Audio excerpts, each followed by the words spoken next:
कुछ लोगों की उम्मीद योगी आदित्यनाथ को दिल्ली तक देखने की है, जहां तक भविष्य का सवाल है। एक हिंदू को मारा गया है तो मुझे बोलना है कि इतनी हिम्मत जाके नल बाजार और मोहम्मद अली रोड में दिखाओ ना। वो जो दाढ़ी वाले और गोल टोपी वाले क्या मराठी में बात करते क्या?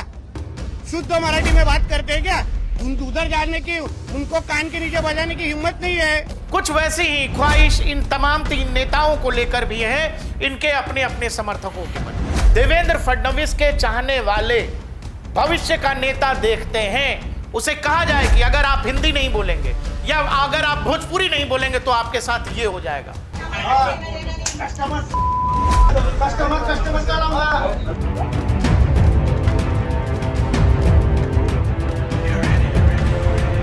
राज ठाकरे के गुंडे, जिनकी पॉलिटिकल पार्टी की इस देश में क्या हैसियत है, मुझे लगता है 0 से अधिक कुछ भी नहीं। तो जरा उन इलाकों में जाकर के लोगों से कहिए कि मराठी बोलनी पड़ेगी।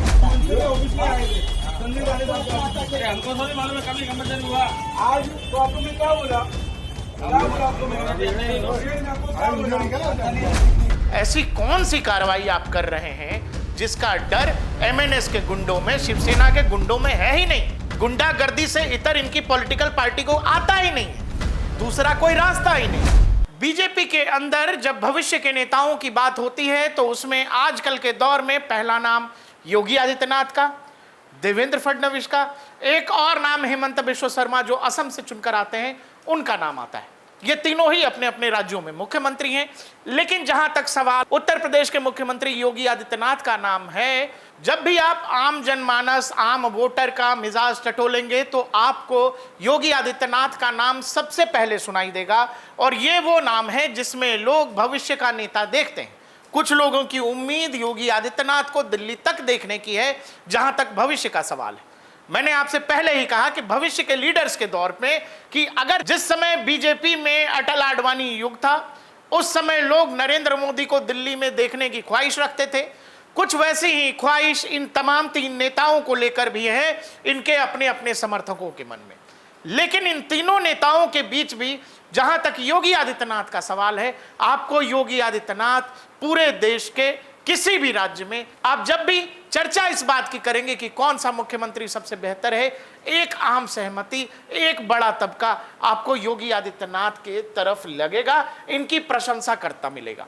और इसकी सबसे बड़ी वजह यह है कि योगी आदित्यनाथ के अंडर में उत्तर प्रदेश का जो लॉ एंड ऑर्डर है, उसको लेकर जो चर्चा हुई है, जो यूपी का मॉडल है, उसको लेकर पूरे देश में जो एक विमर्श बना है, उस विमर्श को लेकर देश ये मानता है, देश में एक बड़ा तबका ऐसा तैयार हो गया जो ये मानता है कि योगी आदित्यनाथ एक कुशल प्रशासक की छवि रखते हैं और इनका जो लॉ एंड ऑर्डर का मामला है वो बड़ा हिट है। अब सवाल है कि अगर लॉ एंड ऑर्डर का मामला योगी आदित्यनाथ का हिट है तो जिस देवेंद्र फडणवीस में देवेंद्र फडणवीस के चाहने वाले भविष्य का नेता देखते हैं, उन देवेंद्र फडणवीस को आखिर हो क्या गया है? इनके राज्य से जो तस्वीरें आ रही हैं, जिस तरह से महाराष्ट्र में भाषा के नाम पर जो कुछ हो रहा है, जिस तरह से भाषा के नाम पर शिवसेना, एमएनएस के लोग, राज ठाकरे के लोग सरेआम गुंडागर्दी कर रहे हैं, वो सवाल उठा रहा है देवेंद्र फडणवीस के नेतृत्व पर, देवेंद्र फडणवीस के कानून और व्यवस्था पर। क्या आप इस बात को मान सकते हैं कि उत्तर प्रदेश के अंदर भाषा के नाम पर, क्षेत्र के नाम पर किसी के साथ कुछ होता है और कोई भी गुंडा उसका वीडियो रिकॉर्ड करके इंटरनेट पे डाल सकता है? इतनी हिम्मत क्या उत्तर प्रदेश में किसी भी पॉलिटिकल पार्टी या किसी भी आम व्यक्ति की ये है, या फिर कोई भी असामाजिक तत्व उत्तर प्रदेश में क्या ये कर सकता है कि जबरदस्ती सामने वाले को एक भाषा को लेकर दंडित किया जाए, प्रताड़ित किया जाए, उसे कहा जाए कि अगर आप हिंदी नहीं बोलेंगे या अगर आप भोजपुरी नहीं बोलेंगे तो आपके साथ ये हो जाएगा? और उत्तर प्रदेश में अगर कोई ऐसा करता है तो फिर आप ये सोचिए कि उसके साथ क्या होगा। ये वो उत्तर प्रदेश है जहां एक चौराहे पर किसी मां बहन के साथ कोई छेड़खानी करता है और अगले चौराहे पर उत्तर प्रदेश की पुलिस उसका हिसाब कर देती है। ये कानून व्यवस्था का मॉडल शायद न्यायालयों को नहीं पसंद आ रहा है, शायद जो हमारा कानूनी तंत्र है उसके लिहाज से नहीं है, लेकिन ये आम जनमानस को बड़ा अच्छा लगता है।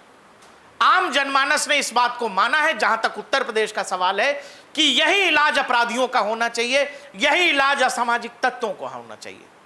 महाराष्ट्र में मराठी भाषा को लेकर आजकल जो बवाल चल रहा है, यह बेहद दुखदाई है। तकलीफदेह है।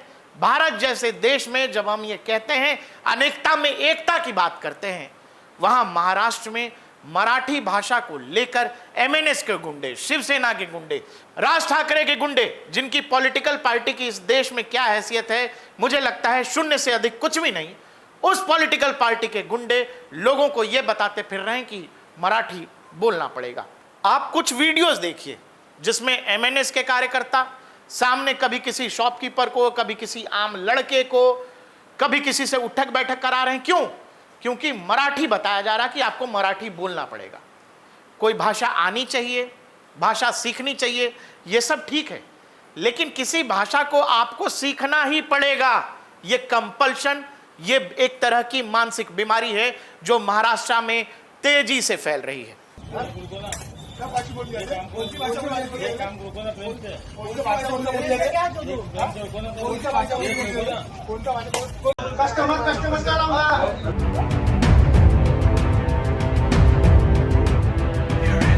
और इस सब के पीछे दो भाई हैं, उद्धव ठाकरे और राज ठाकरे। सालों बाद ये भाषा के मुद्दे पर, मराठी भाषा के मुद्दे पर एक साथ आए हैं और इन दोनों भाइयों को लगता है कि यहां से इनकी राजनीति में कोई बड़ा मोड़ आ जाएगा।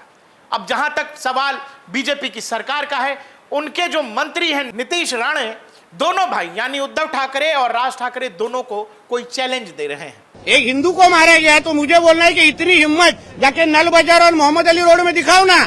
वो जो दाढ़ी वाले और गोल टोपी वाले क्या मराठी में बात करते क्या? शुद्ध मराठी में बात करते क्या?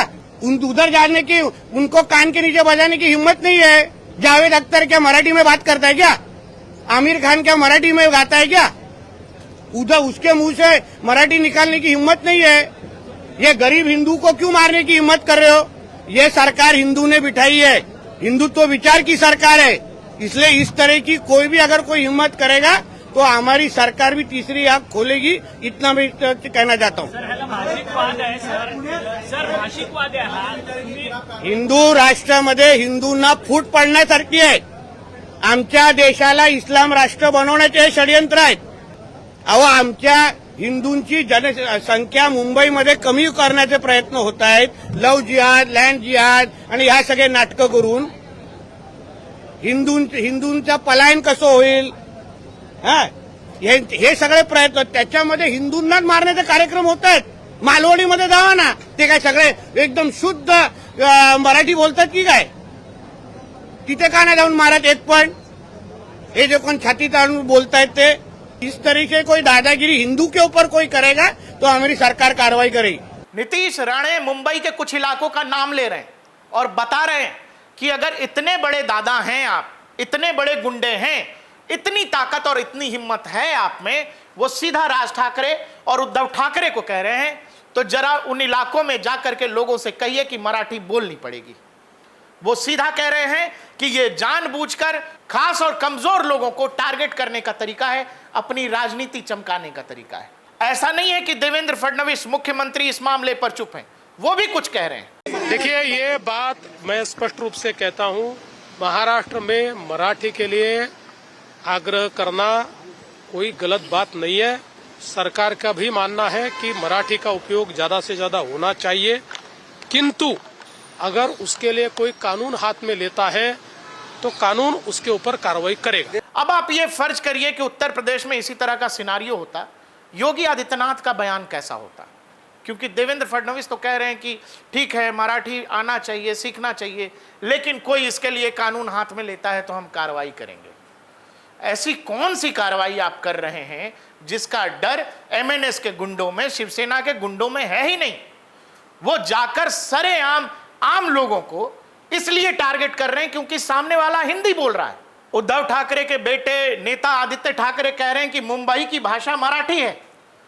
ये मतलब ये नेता लोग तय कर देते हैं कि किस इलाके की भाषा कौन सी है, कौन सा आदमी क्या बोलेगा और क्या नहीं बोलेगा। और ये दोनों ऐसी पॉलिटिकल पार्टी हैं, चाहे मन से हो या शिवसेना, जो अब राजनीति के हाशिए पर है, जिनका नामो निशान शायद आने वाले इतिहास के पन्नों में धूल ही फांकेगा। बावजूद इसके ये एक आखिरी कोशिश जैसा लगता है कि जहां कोर में भाषा को, भाषा की बात को लेकर के मराठी अस्मिता की बात हो रही है। मराठी अस्मिता में कभी ऐसा रहा ही नहीं वहां तो सबकी बात होती है। आपको कोई भाषा आती है, बहुत अच्छी बात है, नहीं आती है इसीलिए आपके साथ मारपीट हो जाएगी, और इसको राज ठाकरे, उद्धव ठाकरे, इनके बेटे ये सब जस्टिफाइड कर रहे हैं। राज ठाकरे और उद्धव ठाकरे को ये लगता है कि ये हिंदी भाषा वाला खेल शायद इनकी राजनीति को नए सिरे से एक नई कहानी की तरफ मोड़ सकता है, लेकिन सच ये है कि इसमें कुछ बदलाव होने नहीं जा रहा है। राज ठाकरे लंबे समय से जीरो हैं, और अब जो हालत उन्होंने अपनी पॉलिटिकल पार्टी की, ये जो फिर से वही कहानी, गुंडागर्दी से इतर इनकी पॉलिटिकल पार्टी को आता ही नहीं है, दूसरा कोई रास्ता ही नहीं है। तो सवाल है कि एमएनएस जैसी पॉलिटिकल पार्टियां इस देश में आती हैं और इतिहास हो जाती हैं। इससे ज्यादा राज ठाकरे और उनकी पॉलिटिकल पार्टी के पास कुछ है नहीं, सिवाय इसके कि वो राह चलते निहत्थे सामान्य व्यक्ति के साथ भाषा के नाम पर मारपीट कर लें, उनके साथ बदतमीजी कर लें। वो कहा जाता है ना कि अपने इलाके में साधारण सा जानवर भी शेर होता है, वही वाली बात है इस पॉलिटिकल पार्टी के पास। अब ये हद है कि जिसकी राजनीतिक हैसियत शून्य है, जिसकी राजनीतिक हैसियत शून्य है, वो पॉलिटिकल पार्टी महाराष्ट्र में अलग अलग इलाकों में इस तरह की गुंडागर्दी कर रहे हैं, इस तरह की गुंडागर्दी कर रही है, और वहां के मुख्यमंत्री कह रहे हैं कि कानूनी कार्रवाई करेंगे। उत्तर प्रदेश होता तो कानूनी कार्रवाई होती क्या है, कैसे होती है, वो दिख जाता। यहां दिख भी जाता है, लोग देखते भी हैं, और ये रिजल्ट एकदम त्वरित है। आपने किया और अगले ही चौराहे पर आपका हिसाब हो जाता है, जो सब कुछ ऑन कैमरा होता है। महाराष्ट्र में जो कुछ हो रहा है, न वो देश के लिए ठीक है, न महाराष्ट्र के लिए ठीक है, क्योंकि उद्धव ठाकरे और राज ठाकरे की राजनीति जरूर केवल महाराष्ट्र और मुंबई तक सीमित है, लेकिन महाराष्ट्र से जो मैसेज, जो संदेश पूरे देश में जा रहा है, वो देश के लिए ठीक नहीं है, वो किसी भी नागरिक के लिए ठीक नहीं है।